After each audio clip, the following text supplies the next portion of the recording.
kondisi di Pelabuhan Merak hari ini tanggal 29 November tahun 2021. Jadi buat teman-teman yang ingin melakukan penyeberangan dari Merak ke Bakahuni atau Bakahuni ke Merak, disarankan untuk berangkat pagi sampai di sini sekitar pukul jam 7 atau jam 8. Kondisi ombak yang relatif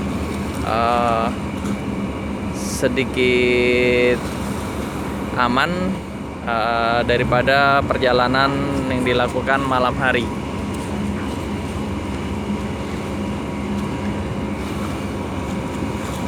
Bisa dilihat ombak sedikit tenang daripada yang terjadi di malam hari.